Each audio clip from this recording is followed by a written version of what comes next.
Ta historia nie zaczyna się od domu. Zaczyna się dużo wcześniej. Od dziewczynki, która zbyt wcześnie zobaczyła, jak kruche jest życie, i która od tamtej pory nigdy już nie potrafiła kochać trochę, tylko zawsze całym sercem. Ta miłość była piękna, ale czasem nie umiała zostawić miejsca dla innych. Lena siedziała przy oknie nocnego pociągu i trzymała dłonie na kolanach tak mocno, jakby bała się, że jeśli choć na chwilę je rozluźni, rozsypie się razem z całym swoim światem. Za szybą ciągnęła się ciemność, nie taka zwyczajna, wieczorna, miękka i znajoma. To była ciemność zimna, kolejowa, przerywana od czasu do czasu ostrym światłem mijanej stacji, białym błyskiem semafora albo pojedynczą lampą wiszącą nad pustym peronem. W szybie odbijała się jej twarz blada, napięta, starsza o całe lata niż jeszcze wczoraj rano. Naprzeciwko niej spał najmłodszy syn, oparty policzkiem o zbyt duży, zmięty płaszcz. Obok, na drewnianej ławce, kiwał się przez sen średni, co chwilę osuwając głowę na ramię starszego brata. Najstarszy nie spał, udawał tylko. Helena widziała po jego oczach, po tym, jak za długo wpatrywał się w podłogę, jak za rzadko mrugał. Dzieci czują więcej, niż dorośli chcieliby przyznać.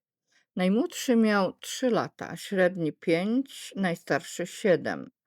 Jedna walizka, płócienna torba, kilka koców, 24 godziny na spakowanie życia i opuszczenie miejsca, w którym jeszcze wczoraj miało się pracę, obowiązki.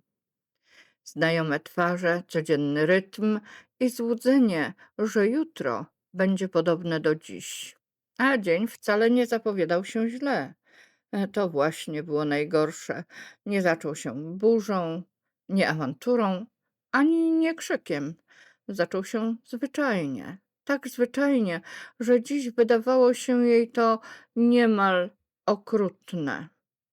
Rano wstała przed świtem, jak zwykle. W piecu przygasło, więc najpierw dorzuciła drewna, potem nastawiła wodę, a potem na chwilę usiadła przy stole, żeby zapiąć pielęgniarski fartuch i zebrać myśli przed dniem pracy. W kuchni pachniało mlekiem, mydłem i chlebem, który pokroiła poprzedniego wieczoru. Najmłodszy jeszcze spał. Średni coś mruczał przez sen. Najstarszy przewrócił się na drugi bok. Helena pamiętała, że tamtego ranka pomyślała tylko jedno: byle do wieczora. Nic więcej. Nie wiedziała jeszcze, że do wieczora nie będzie już miała pracy. Pracowała w ośrodku zdrowia, tuż obok domu dziecka. W tym ośrodku był lekarz, 2 pielęgniarki i ona. Niby nic wielkiego, żadna wielka kariera, żadna pozycja. Po prostu zwyczajna praca, ciężka, codzienna, potrzebna. Ale Helena zawsze miała w sobie tę szczególną cechę, która bywa jednocześnie darem i kłopotem. Nie umiała patrzeć obojętnie. W domu dziecka panował rygor. Dzieci miały być czyste, ustawione, grzeczne, ciche, punktualne, wdzięczne za miskę zupy i kawałek kołdry. Nikt głośno nie mówił, że brakuje im ciepła, bo w tamtych czasach o takich brakach nie mówiło się prawie wcale. Mówiło się o jedzeniu, ubraniu, łóżku. A przecież dziecko może mieć łóżko i nadal nie mieć domu. Helena to widziała. Widziała chłopca, który siedział na ławce i kiwał się w przód i w tył, jakby sam próbował sobie zastąpić czyjeś ramiona. Widziała dziewczynkę, która chowała kawałek suchego chleba do kieszeni fartuszka, choć wiedziała, że dostanie kolację. Dzieci, które nie prosiły o zabawki ani o cukierki, prosiły o to, żeby ktoś po prostu Spojrzał i zapamiętał ich twarz. Zaczęło się od drobiazgów, od tego, że kiedy mogła, brała jedno albo dwoje dzieci na krótki spacer, od tego, że kupowała im lody, jeśli akurat miała kilka monet w kieszeni, od tego, że pozwalała im siedzieć obok siebie w kuchni ośrodka, kiedy kończyła dyżur i obierała ziemniaki na kolację dla własnych chłopców. I od tego, że rozmawiała z nimi normalnie, nie jak z numerami z listy, tylko jak z dziećmi. Pamięta jedną małą dziewczynkę z warkoczykami, które stale się rozplatały. Ciociu Heleno, spytała kiedyś, a jak się robi, żeby ktoś pamiętał, że się istnieje? Helena odłożyła nóż. Kto ci takich rzeczy naopowiadał? Nikt. Tylko tak pytam. To się nie robi, odpowiedziała po chwili. To się czuje. Jak ktoś cię kocha, to pamięta. Dziewczynka popatrzyła na nią poważnie. A jak nie kocha? Helena nie umiała odpowiedzieć. Takich pytań człowiek nie wynosi z pracy z odpiętym fartuchem. Takie pytania wracają do domu razem z nim. Pewnego dnia proboszcz z parafii poprosił ją o pomoc w przygotowaniu kilkorga dzieci do pierwszej komunii. Nie miały matek, które dopilnują koszulek, nie miały ojców, którzy kupią świece. Nie miały nikogo, kto powie im, kiedy się klęka i jak złożyć ręce, żeby nie drżały. Helena zgodziła się bez wahania. Może właśnie to był ten moment, może zrobiła jeden krok za daleko, a może już wcześniej patrzono na nią z niechęcią. Tylko wtedy jeszcze o tym nie wiedziała. W każdym razie zrobiła więcej niż powinna. Załatwiła dziewczynce białą wstążkę, chłopcu poprawiła kołnierzyk, umyła im uszy i ręce, choć nikt jej o to nie prosił. Przyniosła z domu kilka drobiazgów, nie nowych, ale czystych i schludnych. Kiedy dzieci stanęły w kościele, nie wyglądały jak sieroty z rygorystycznej placówki. Wyglądały jak dzieci, po prostu. I wtedy wszystko się zmieniło. To był początek końca.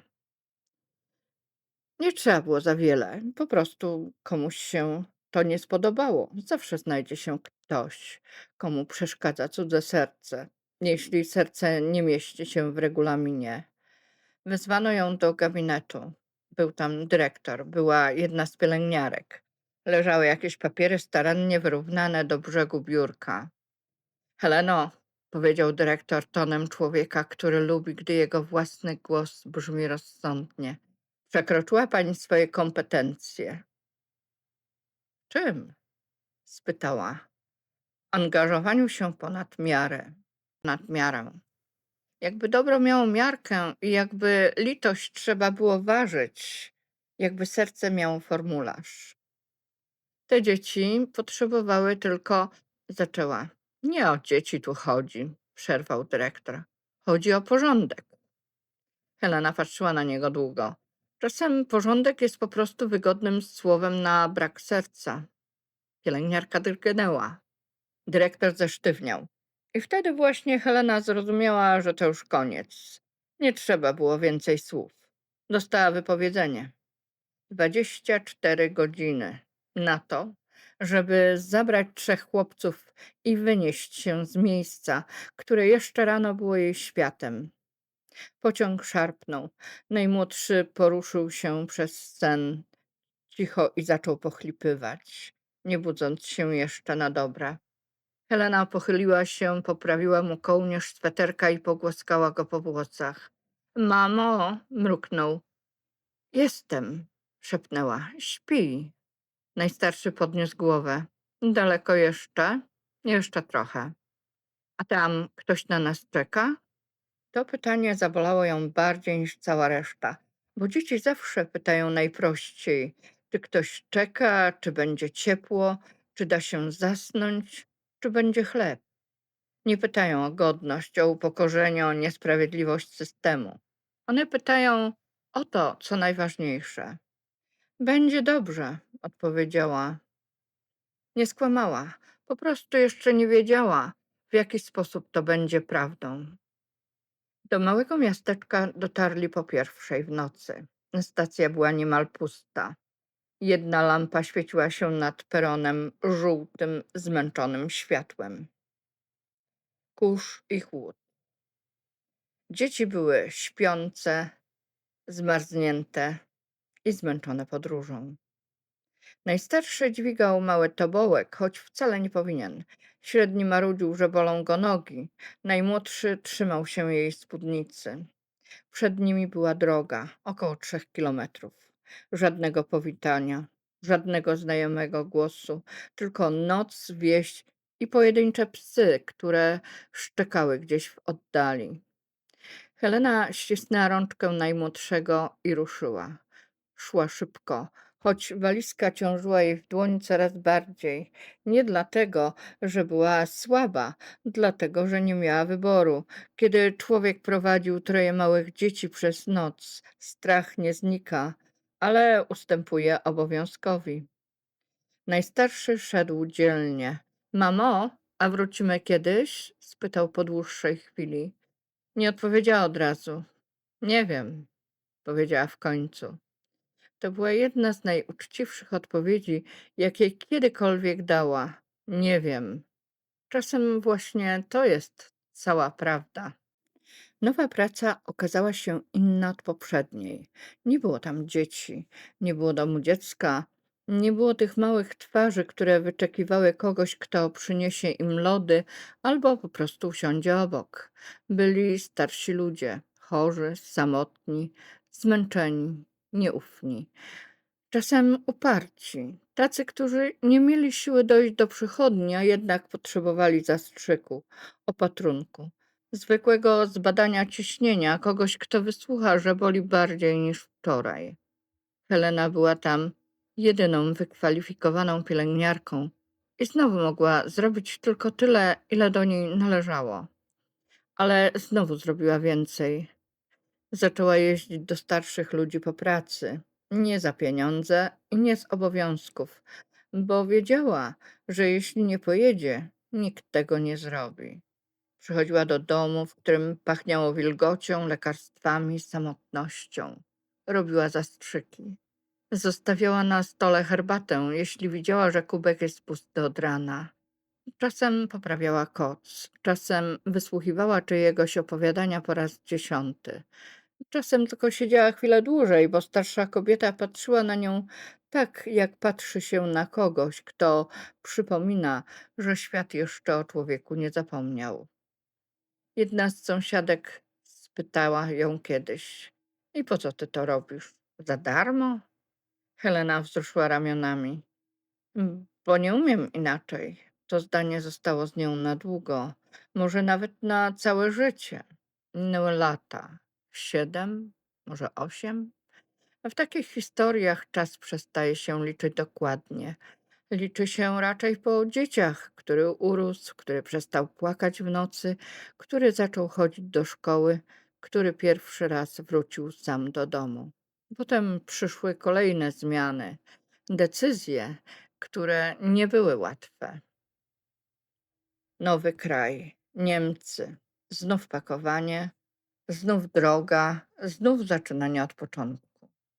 Tylko że z chłopcami starszymi o kilka lat i twarzą twardszą niż kiedyś. Musiała pożegnać chłopców na 2 lata. Jedno się nie zmieniło: serce. Po 2 latach przyjechali chłopcy i wszyscy razem rozpoczęli normalne życie w Niemczech. Tam Helena spotkała w szpitalu starszą kobietę, prawie 90-letnią, samotną. Jedną z tych osób, przy których od razu widać nie tylko wiek, ale i opuszczenie. Miała czyste ręce, schludnie złożony koc i oczy człowieka, które już dawno przestały czekać, że ktoś przyjdzie.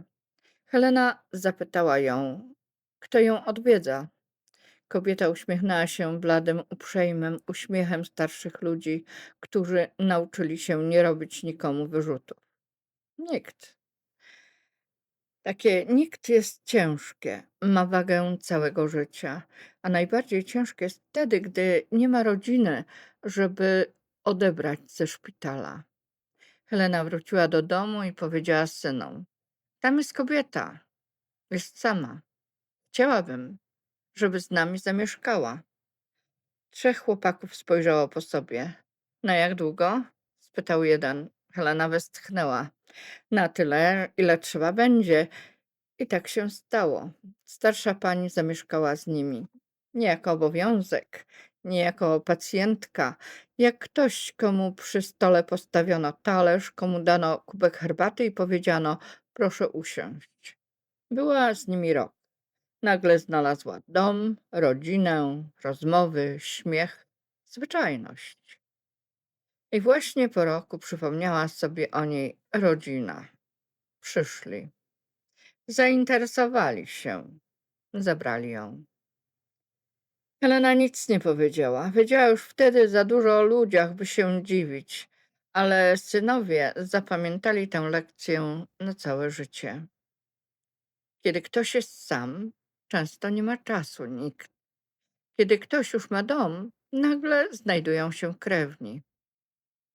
W tamtych czasach przez ich dom przewijało się coraz więcej osób. Ktoś przyjechał na trochę i zostawał na dłużej. Ktoś nie miał gdzie pójść. Ktoś potrzebował pomocy, zanim stanie na nogi. Ktoś potrzebował zwykłej obecności. Nie działo się to jak w pięknych, uporządkowanych opowieściach. Było w tym trochę chaosu, trochę niewygody, śmiechu, trochę zniecierpliwienia. Ale było też coś stałego, drzwi, które się nie zamykają. A potem Helena przeprowadziła się do naszego domu i wtedy przychodzili kolejni ludzie. Czasem zostawali na chwilę, czasem na trochę dłużej. Każdy z nich niósł swoją historię. Czasem ciężką, czasem cichą, czasem taką, której nie dało opowiedzieć się do końca. Ale jeśli miałabym przywołać jedną z nich, to byłaby ta. Nazwijmy ją panią Martą. Do ostatnich dni była wśród ludzi, wśród rodziny. Wyszła któregoś dnia nie dlatego, że nie miała gdzie mieszkać, tylko dlatego, że nie miała gdzie być. Jedna córka była daleko, druga choć bliżej, jakby przestała pamiętać. I w tym wszystkim był ten cichy, matczyny ból, którego nie da się wytłumaczyć, tylko można go poczuć. Znalazła wtedy drogę do mojej teściowej i została nie na zawsze, ale na tyle, żeby stać się częścią naszego życia. Dla dzieci była jak dodatkowa babcia, dla nas kimś więcej niż gościem. Przychodziła na święta, na każde święta. Zawsze witana tak samo, bez pytań, bez warunków, bez dlaczego znowu. Po prostu była. Opowiadała o swojej rodzinie, o tym, że wszystko jest dobrze, że córka już pamięta, że ktoś coś zrobił, kupił, zadbał. Może to była prawda. A może była to historia, którą chciała, żeby była prawdą? Nie pytaliśmy. I tak mijały lata, a potem któregoś dnia zadzwonił telefon. Krótki, cichy, ostateczny. Powiedziała tylko, że idzie do domu opieki i zniknęła. Tak po prostu. Helena do ostatnich dni była wśród ludzi, wśród rodziny, tak jak kiedyś sobie życzyła. Jej marzenie było proste. Chciała umrzeć w domu i prawie się spełniło, bo była z nami do samego końca, a tylko ostatnią noc spędziła w szpitalu. Kiedy przygotowywałam film Dom zawsze otwarty, wróciła do mnie jedna myśl, że ta historia nie zaczęła się ode mnie, bo jeśli ktoś naprawdę żył tak, jakby drzwi jego domu nigdy nie były zamknięte, to była moja teściowa.